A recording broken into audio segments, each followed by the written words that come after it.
Hello friends, welcome to biology lovers group. आज हम आपके लिए लाए हैं सेल के बारे में बताएंगे आज हम आपको, और जिसको हम साइटोलॉजी के नाम से भी जानते हैं, जिसका बायोलॉजिकल नेम होता है साइटोलॉजी। ठीक है, देखिए अब हम आपको डीपली और बहुत इजी लैंग्वेज में आपको समझाने की कोशिश करेंगे। ठीक है, और इसी से सेल से रिलेटेड जितने भी क्वेश्चन है सब इसी के अंडर आ जाते हैं। ओके, देखिए सबसे पहले जो ये सेल होती है, सेल का बायोलॉजिकल नेम क्या होता है? बायोलॉजिकल नेम होता है साइटोलॉजी। देखिए मैंने सबसे ऊपर मेंशन किया है। और ये इसको हम हाफ पार्ट्स में डिवाइड करेंगे तो हमें पता चलेगा ये है क्या। इसको देखिए, ये cytology cyto plus logy. Cyto का मीन्स होता है कोशिका, ओके, एंड लॉजी मीन्स विज्ञान, कोशिका विज्ञान। ठीक है, तो इसका बायोलॉजिकल नेम क्या हो गया? देखिए कोशिका विज्ञान। देखिए हमने हेडिंग भी डाला है। तो एंड सेल जो होती है ये हमारे जो शरीर होती है, हमारे के किसी भी जीवधारी के शरीर की सबसे छोटी इकाई होती है, छोटी पार्ट नहीं होता है, छोटा। ओके, इस बात को थोड़ा हाईलाइट करना आप। और इसको जो डिस्कवर किया था, या इसके जनक, कोशिका के जनक कौन थे? वे थे रॉबर्ट हुक। और रॉबर्ट, इनकी भी बहुत इंटरेस्टिंग स्टोरी है। देखिए इन्होंने किस तरह से इसको डिस्कवर किया। इन्होंने एक पतली स्लाइड ली 1665 में, एक कार की पतली स्लाइड ली और एक अपने हाथों से ही सूक्ष्मदर्शी बनाई थी इन्होंने। और उससे इन्होंने इसका मतलब इसको स्टडी किया। उसमें देखा इन्होंने, मतलब जो बहुत ही बारीक बारीक डेड सेल्स थी, तो उसको इन्होंने क्या नाम दिया? मतलब बारीक बारीक कुछ मतलब स्ट्रक्चर थी, उसको इन्होंने नाम दिया सेल। इन्होंने डेड सेल्स की खोज की, मतलब कुछ ऐसी बारीक सी स्ट्रक्चर दिखा दी और उसको नाम दिया इन्होंने सेल्स। ठीक है, लेकिन वो डेड सेल्स थी, डेड सेल्स की खोज की थी।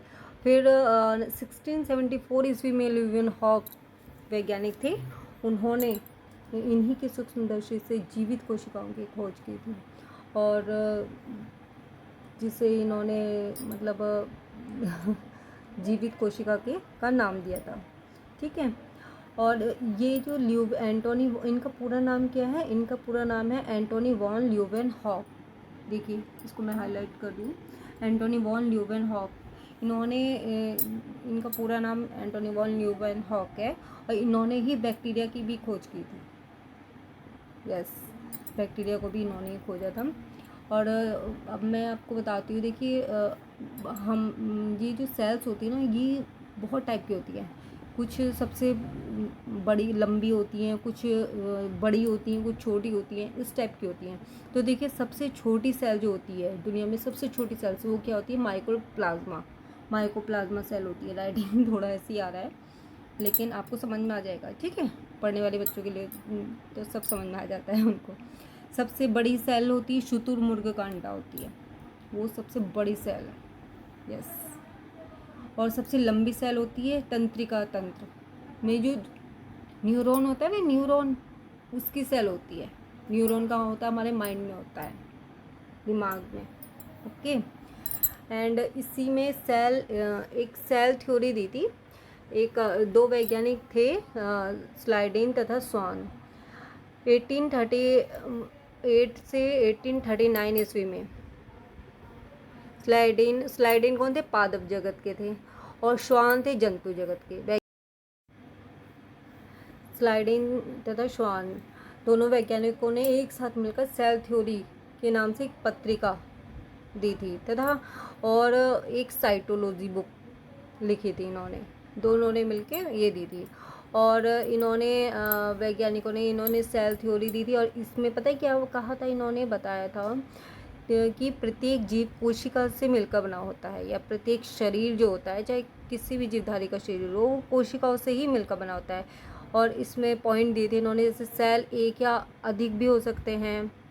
ठीक है, और इसमें भी देखिए एक सेल एक या अधिक हो सकते हैं, उसमें भी देखिए यूनिसेल्यूलर और मल्टी सेल्यूलर, एक कोशिकीय होते हैं और बहुकोशिकीय होते हैं। ठीक है, सेल के निर्माण में केंद्रक मुख्य भूमिका निभाता है, और सेल का निर्माण कोशिका विभाजन के बाद ही होता है। ये सब इन्होंने सेल थ्योरी के अकॉर्डिंग दिया था। किसने दिया था? स्लाइडेन तथा श्वान ने। Okay, thank you. अगर आपको कुछ समझ में ना आया हो तो आप लोग कमेंट कर सकते हैं, मैं आपको डीपली बता दूँगी। और प्लीज़ हमारा चैनल लाइक एंड सब्सक्राइब कीजिए। और मैं आपको इजी लैंग्वेज में, शॉर्ट में, ज़्यादा से ज़्यादा शॉर्ट में आपको जिससे आप इजीली समझ सकें, और मेन पॉइंट आपको देने की कोशिश करूँगी, आपको समझाने की कोशिश करूँगी main topic. Okay, please like and subscribe this channel biology lovers group. Okay, thank you, bye.